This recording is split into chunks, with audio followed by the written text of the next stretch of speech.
posts. It was like 5 bedroom, not 5 bedroom, 5 rooms, 3 bedrooms, because we had one spare bedroom for the teacher that boarded with us for two different years, two different teachers. One was Frances Rich from Beaverton, east of Beaverton, and then she married a McKimmy, Otto-born McKimmy, and then the other one was Ruth Cronick. I don't know who she married, and they boarded with us. And Okay, this farm out here is where Charlie had his airplane in? no, No. we'll go by that later. Oh, okay. This is where my dad and his brother Dick bought this land, 160 acres here. And I just, this drive right there beside those, see those maple trees there? My dad planted them probably 90 years ago. And that's as big as they got. So this soil isn't that great. And that was the drive we went out there. I went to the Newman Road. And This property all went back to the state about 1932 or 1933. And when I went to the court records, there were page after page of properties in this county that went back to the state directly at that same time. They nobody paid the taxes on it. Grandpa and Grandma had a land contract on the property, and the people they had bought it from wouldn't even pay the taxes to get it back. So you could tell it was the soils were so bad and everything that everybody was moving on for a better start. or is it state now? Yes. This is all.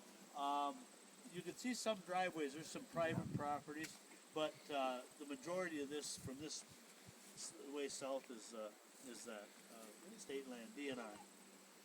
I would think the taxes were high for one reason was because of that school. It was just built before they moved in here. Yeah, probably taxes were $5, huh? Yeah. And then there was some dredge ditches made in south of here, and I'm sure that was taxed too.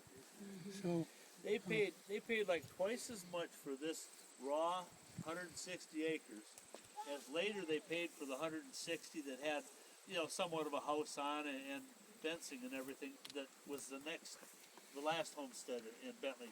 We'll be going by there. But this was like twice as much and this was just completely raw land. Brush and stumps. yeah, this is about $20 the acre at that time, and we bought later for $10 an acre. And later than that, during the Depression, you could buy land for $1 an acre.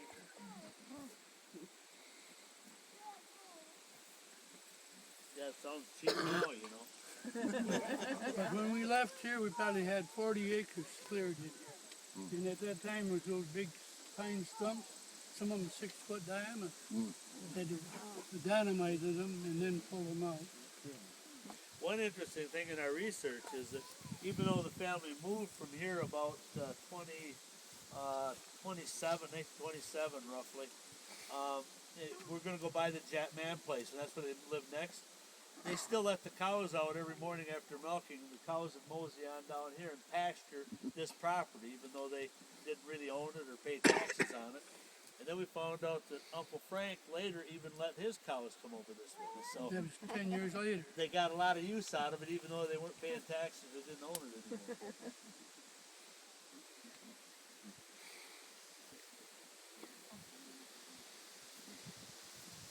Now all that happens is Rick comes over and shoots the buck once in a while. Now, Dad, where did the trails go from here as far as, I know one went to Bombay, right? Yeah, the old railroad grade came up from Bombay and then went to Estey. And there was people like the Herners lived on the old grade. Hoffmans lived on the old grade. And then later on they'd build on the regular county roads. But at that time they built right on the old grade. Yeah. And one went right by. Well, as I remember though, this road was here, this Deer Road. And but we were a mile south, then we hit the old grade and go on it to Bombay with the horse and buggy. Now, there was no active railroad here then, right? They were all No. just at roads? all gone.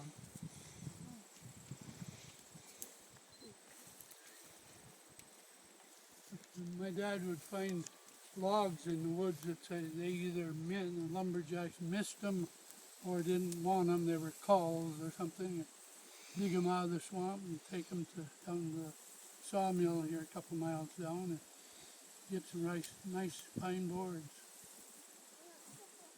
Uncle Charlie and Uncle Dick and you were all born here, And Donna. and Donna was all born. And Where was when my mom born? Mhm. Where was Leona born? she was born here. You hear? Yeah. Was it? I thought Aunt Donna was born at the Jet Man place. No, just Ruth. Oh, okay.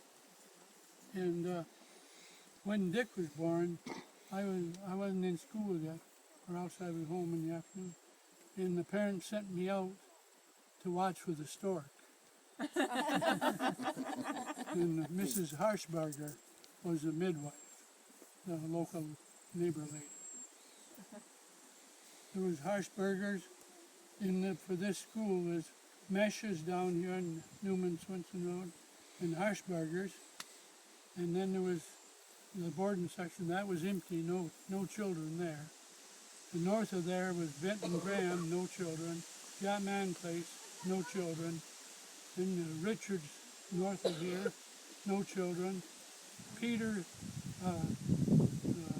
Reed's lived just a quarter mile north here. They had two boys. And across the road was Peterson's, no children. South of here, a mile, was Moldavon. Some of you know some of Moldavon.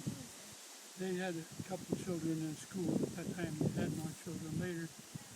They still own that property, even though they moved over into Mills Township, and that's where they spent the rest of the time. And then next to them was Sylvester Reed.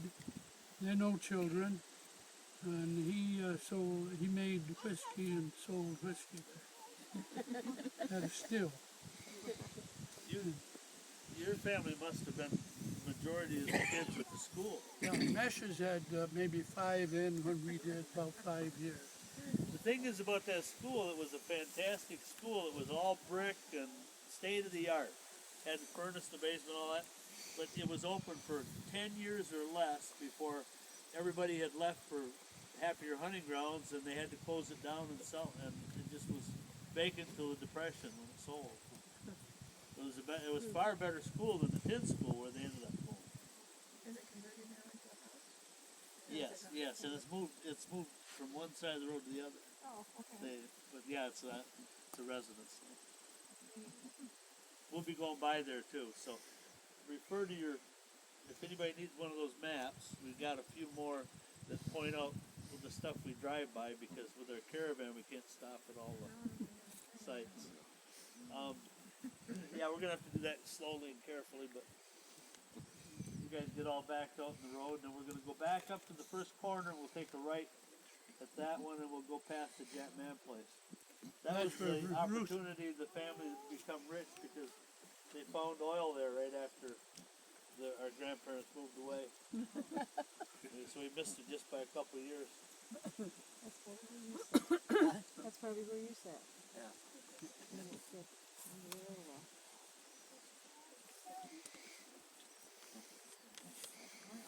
Dorothy, did you get one? Yeah. Anybody else get a map of what we're doing today?